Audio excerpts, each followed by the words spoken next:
अस्सलामुअलैकुम, welcome back to my channel.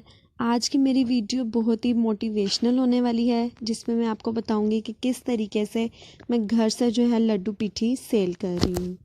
तमाम चीज़ें मैं आपके साथ शेयर करूँगी कि मैं किस तरीके से इसको बनाती हूँ और इस पर क्या कॉस्ट आती है और इसको मैं कितने में सेल करती हूँ।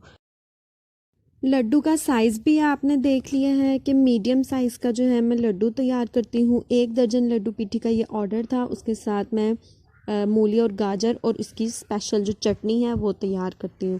चने की दाल से ये तैयार की जाती है। ओवरनाइट जो है मैंने दाल को सोक कर लिया था। उसके बाद ब्लेंडर में डालकर मैंने इसको जो है मोटा मोटा पीस लिया है। बहुत ज़्यादा मैंने इसका फाइन पेस्ट नहीं बनाया क्योंकि मैंने इसको जल्दी से फ्लफ़ी कर लेना है। तो यहाँ पे मैं हैंड विस्कर का यूज़ कर रही हूँ।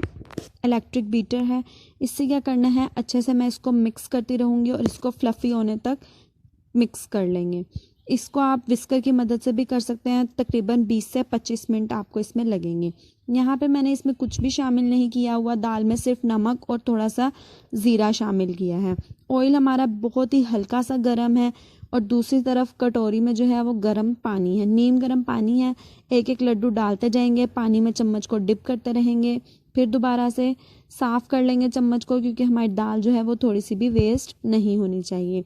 यहाँ पे आप ऑयल का टेम्परेचर देख लें कि बहुत ज़्यादा कम है, क्योंकि लड्डू जो हैं ये हमने बहुत ही मीडियम टू लो फ्लेम पे पकाने होते हैं ताकि दाल हमारी अच्छे से पक जाए और अंदर से कच्ची भी ना रहे। इस तरीके से फिर आहिस्ता आहिस्ता ऑयल इसके ऊपर डालते रहेंगे।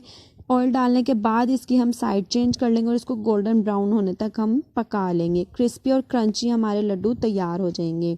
दूसरी तरफ चटनियाँ हैं। ये है इमली की खट्टी मीठी चटनी और ये है खुबानी की चटनी। ये डालेंगे और इसमें स्पेशल जो है वो है हरी चटनी। हरी चटनी इसमें है पुदीना, हरा धनिया और ढेर सारी हरी मिर्चें, ये सब शामिल करेंगे। और इसके साथ ही जाएगा chilli garlic sauce. Tomato ketchup का आपने यूज़ नहीं करना, चिली गार्लिक का ही यूज़ करना है। अच्छे से फ्लेवर आ जाएगा। गार्लिक डालने की हमें अलग से ज़रूरत नहीं पड़ेगी। तमाम सॉसेस को अच्छे से मिक्स करने के बाद इसमें पानी शामिल करेंगे और इसकी एक अच्छी सी थिकनेस रख के जो है हमारी ये लड्डू पीठी की चटनी तैयार हो जाएगी। लड्डू पीठी की ये एक प्लेट में 70 रुपए की सेल करती हूँ, जिसमें 2 लड्डू के साथ चटनी होती है।